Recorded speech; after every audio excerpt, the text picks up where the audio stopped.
Hello, kamusta po kayong lahat dyan? Sana po ay okay kayo. Sana supportahan niyo po itong aking YouTube channel. At ito, meron po tayong bagong upload. Sana i-share niyo po, like and share niyo po. At salamat po sa inyong lahat.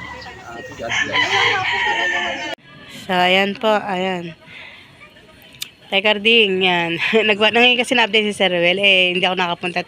Siya, yun nga, mula na nagtupad kami nila, Jing.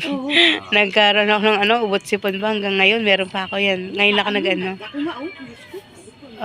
ayan, nakangumusta at naghahingi ng update si Sir, yan. Okay na, kumusta naman daw yung pakikipag-meet natin kay Sir Ruel, ano ba yung nyo, masasabi nyo, yan, sa pinuntahan natin.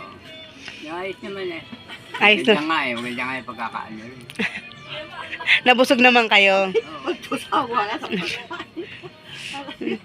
Yan, yun. Kasi si Sir Ruel kasi syempre busy na rin ng time na yun. Kaya talagang ikot siya. Tsaka malit lang yung day na nandito siya kasi hindi katulad ng last year, mahigit 1 buwan ata sila dito. Ngayon kasi 3 weeks lang. Kaya parang aligaga siya nung time na yun. Yan.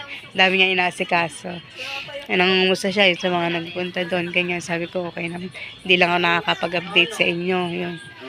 Sabi ko, pupunta ko dito kasi nabalitaan ko nga na may inaalagaan kayo na baka may na kung anong tulong, ganyan. Ayun pala, namatay na.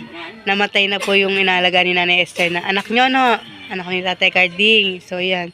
Sa Sunday daw po, makikipaglibing sila sa Santa Maria, Bulacan pa. Itatry pa po na magpahatid sa sa patrol. Atid na yun, kasama na sa libing, pauwi na yun, inasabihin nyo doon.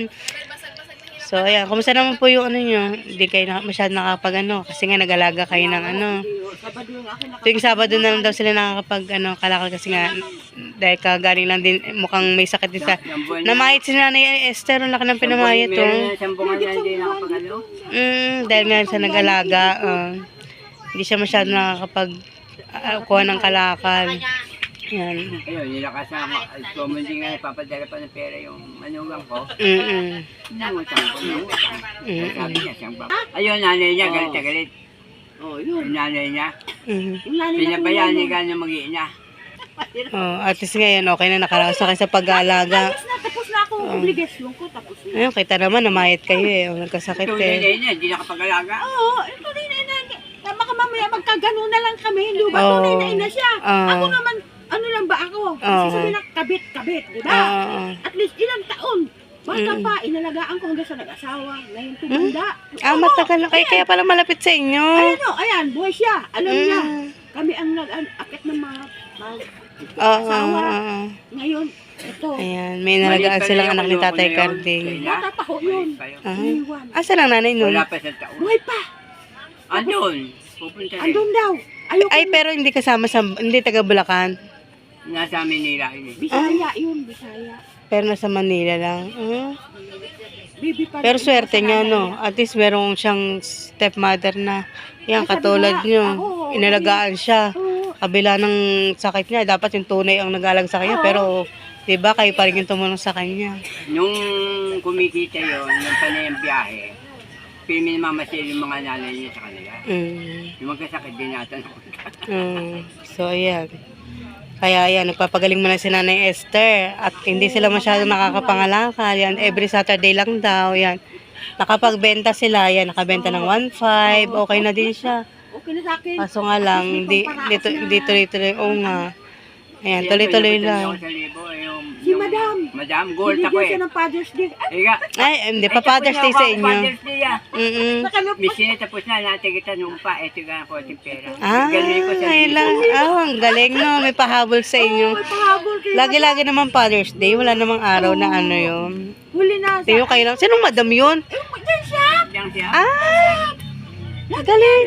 Ano siya? Inaabutan. Ang bait naman no. Lalo naman. So okay na kasi talaga. Meron kayong bisita Ay, oo. Yung ano ba yan? Ang dami. Siya. Kapag pa umiikot siya kahigaan ko. Umiikot, higaan niya. Yan. Ayan, ayun. Oo nga. Kasabihan sa atin, pag ganyan may bisita tayo, no? O kaya yung natin, no? kayo lang. Kasi ako, pag ganyan tatay ko, ganyan din eh. Ako, aramdam ko yan. Ang inisip ko naman yun, dadating na siguro ka ako yung manugang ko. Ang mabalita ko doon nga pala. Ayan. Maintindihan na manugang mo yan. Ako, hindi man tayo makarating. Wala tayong bilog. Anong gagawin? Oo. Mahirap na maipilit yung ano. Bakit hindi? Oo. Unang-una, tayong nag-alaga, tayong ano, ikaw lang ang dapat madala doon. Ayan. Makapunta. Sabi ko yan sa manugang ko, yun na ang dalhin nyo roon at siyang importante. Sabi ko yan, kanya tangang gala ko. Oo. Ano na? Naiyak si Nanay Esther. Naku, makipag-away ako doon. Kasi nalang ko nga lahat na ang problema. Kaya pala din nila pinadala sa akin, akit na. Alam namin noon kay Dr. Miranda. Durog na yung ano niya. Yung primero usapan Malala namin. na. Malala na. Usapan namin primero dito yung buburol. Ng walong araw. Dalawang araw sa kanila. Aba, hindi lumipas sa maghapon, may tumawag.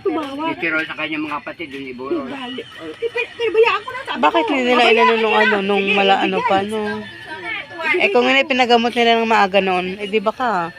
Naagapan yun. Yun na lang ko nga sa panganay, hindi raw center lang. Ayun. Sa center. Nagkapatong-patong nga sa mga ko ng loob. Pag sa center wala. Dapat sa ospital talaga, Hindi doktor. nga lang daw pinacheck up. Sabi ng anak na pangalan. May isip niya, binata na yun. Kasi tanong ko, yung baka ko papa mo, nung nakaupo pa, yung baka kong papa mo, pinadoktor mo, hindi ka nanay, sabi ng Emotional si Nanay Esther.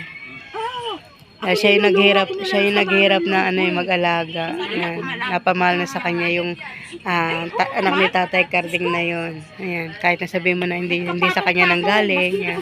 Tinuring niya talaga. Ayan. Bait din naman ni Nanay Esther. Ano.